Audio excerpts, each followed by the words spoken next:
बंधुवर जय माता दी। आपका अपने चैनल आचार्य शर्मा पर हार्दिक स्वागत है। सबके लिए मंगल कामना करते हुए रोचक विषय आज एकादशी की व्रत महात्म्य का विषय लेकर उपस्थित हैं और बात करते हैं श्रावण मास के शुक्ल पक्ष की उत्तरदा पवित्रा नाम से विख्यात एकादशी की। यह एकादशी हर वर्ष की तरह इस माह में श्रावण मास के शुक्ल पक्ष में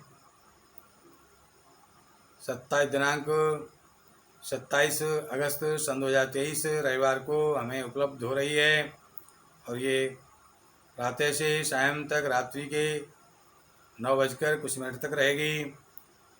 इसमें व्रत रखना सर्वोत्तम होगा। और अब बात करेंगे इस व्रत को किस प्रकार कैसे किया जाता है, क्या इसका फल होता है, क्या महात्म्य है, क्या व्रत कथा है।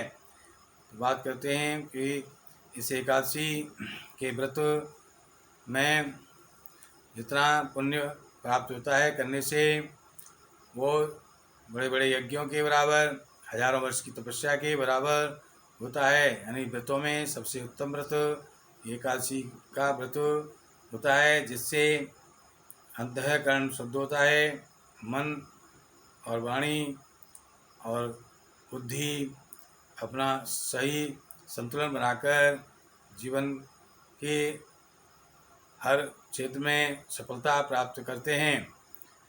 इस प्रकार से ये श्रावण मास के शुक्ल पक्ष की पवित्रा या पुत्रदा नाम से एकादशी हमको व्रत रखने के लिए दशमी की रात्रि से ही व्रत का प्रारंभ हो जाता है। दशमी की रात्रि और एकादशी की रात्रि ये जो है, और एकादशी का पूरा दिन और द्वादशी का प्रातः, इस प्रकार से इसमें आपको सब प्रकार से शुद्ध, सब प्रकार से जो है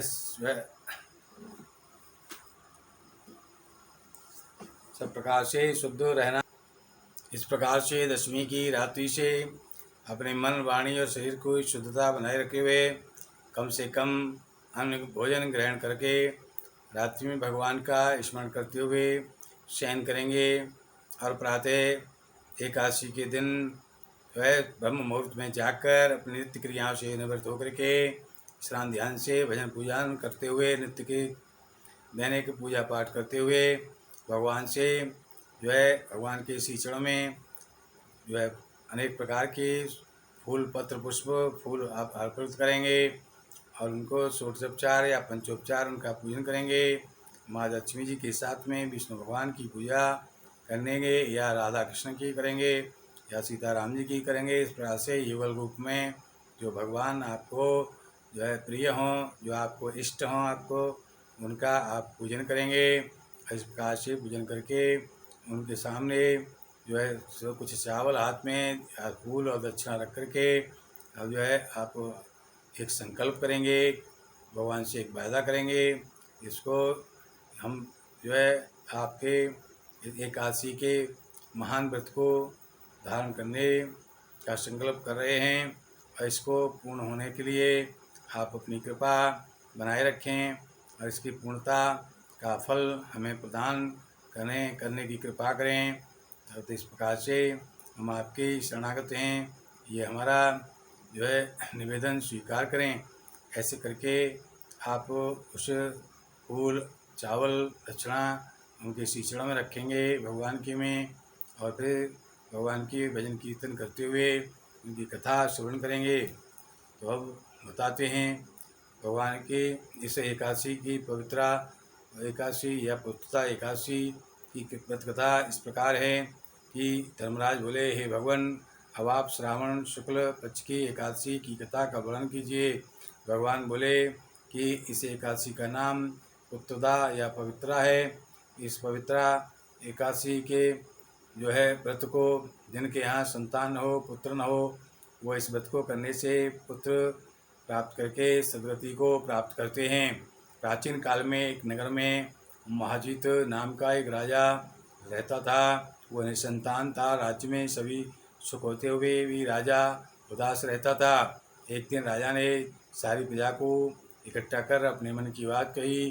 तो प्रजा ने कहा, राजन, आप अपने कुलगुरु लोमस ऋषि के पास पहुंचकर अपने मन की बात सुनाएं। इससे वे अवश्य कुछ उपाय बताएंगे, जिससे आपका ये मनोरथ पूर्ण हो सकता है। राजा ने अपनी प्रजा के साथ लोमस ऋषि के आश्रम में पहुंचकर उन्हें प्रणाम किया और कुशल मंगल के बाद लोमस ऋषि ने उनका आतिथ्य किया। इसके बाद में राजा ने अपने पुत्र न होने के लिए अपने दुख को लोमस ऋषि के सामने व्यक्त किया। पुत्र प्राप्ति का उपाय बताने की उनसे विनती की। तो ऋषि ने कहा, हे राजन, तुम्हारे पिछले जन्म के पापों के कारण तुम्हें ये पुत्र प्राप्त नहीं हो पा रहा है। तुमने इस पूर्व जन्म में ब्याही हुई गाय को पानी पीते हुए जो भगाया और उसके उसी समय जो है बच्चा गर्भ से बाहर हो गया और वो गिरकर मर गया। इसीलिए आपको पुत्र प्राप्त नहीं हो रहा है। आगे कभी किसी जीव को अगर आप सताने का यहाँ पर वादा करें, संकल्प करें भगवान से, तो पुत्र पाने के लिए आप श्रावण मास के शुक्ल पक्ष की शुभ तिथि एकादशी का विधि पूर्वक व्रत करेंगे और इस प्रकार से करने से आपको अवश्य ही पुत्र प्राप्त होगा। राजा ने अपने नगर में आकर के अपने ऋषि मुनियों के, अपने ब्राह्मणों के साथ भगवान नारायण की, लक्ष्मी जी के साथ पूजन किया। उसके बाद में श्रावण शुक्ल की एकादशी का व्रत धारण किया और जो है किसी प्रकार की हिंसा करने से, किसी प्रकार के जीव को सताने से उसने अपने को जो है व्रत में धारण कर लिया। इसलिए इनको पुत्र प्राप्त करने की इच्छा रखने वाले जो राजा को सुंदर पुत्र रत्न प्राप्त हुआ। इस प्रकार से जिनको स्वयं पुत्र प्राप्ति की इच्छा हो, उन्हें यह व्रत अवश्य ही रखना चाहिए। और इस प्रकार से आज फलाहार में, इस व्रत के फलाहार में गुड़ का जो है सागर अवश्य ही रखना लेना चाहिए। इस प्रकार से आप गुड़ और ऋतुफल और भी जो व्रत की वस्तुएं हैं वो आप रख करके भगवान को अर्पित करेंगे, भोग लगाएंगे और उसमें तुलसी दल 2 अवश्य ही रखेंगे। अगर रविवार का दिन हो तो या रात्रि का समय, तो उस समय तुलसी पत्र जो है ग्रहण नहीं करेंगे।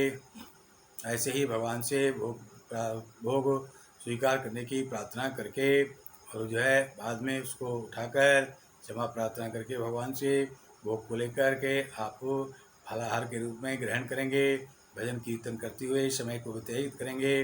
रात्रि में शाम को फिर पुनः भगवान की पूजा अर्चना करके शाम की जो उनकी आरती करेंगे और आरती भोग में फिर उसी प्रकार से भोग में जो फलाहार वस्तुएं जो थोड़ी सी भगवान को अर्पित करेंगे और उन्हें प्रसाद रूप में पाएंगे। इस प्रकार रात्रि को जागरण करते हुए भगवान का भजन कीर्तन करते हुए व्यतीत करेंगे।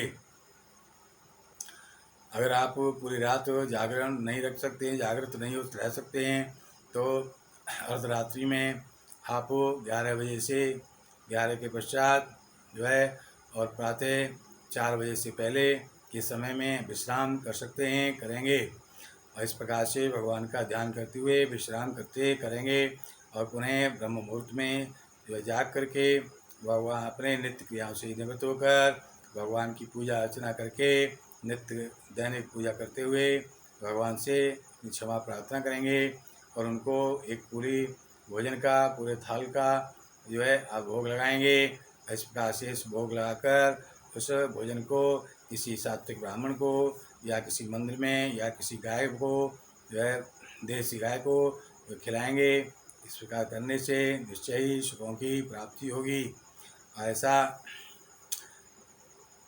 आप त्रयोदशी प्रारंभ होने से पहले ही आपको कर लेना है, क्योंकि ये सोमवार को सोम प्रदोष का व्रत रखने का दिन भी है। इस प्रकार से बात करेंगे तो आप एकादशी द्वादशी की जो तिथि है वो जब तक रहेगी तभी तक आप इस व्रत का पारण कर लेंगे। और ये जो है द्वादशी की तिथि हमको सोमवार 28 तारीख को सोमवार के दिन जो है शाम की 6 बजे तक मिल रही है, इसलिए किसी प्रकार की कोई चिंता का विषय नहीं है। इस प्रकार से प्रतिका पूरा फल प्राप्त करते हुए भगवान की जो है कृपा प्राप्त करेंगे। हमारे प्रोग्राम को ध्यानपूर्वक सुने समझें, तदनुसार अपनी कार्य योजना बनाकर चलें, तो आपका जो है ये व्रत निश्चय ही निर्विघ्न और समय पूर्ण होकर के आपको शुभ फल प्राप्त कराएगा। किसी प्रकार के हमारे प्रोग्राम को सबसे पहले पाने के लिए चैनल आचार्य डी शर्मा को सब्सक्राइब करें, लाइक करें, शेयर करके पुण्य अर्जित करें। और किसी प्रकार की ज्योतिषीय समस्या के समाधान के लिए हमारा निःशुल्क फ़ोन नंबर 8630379775 को नोट करें। जय माता दी।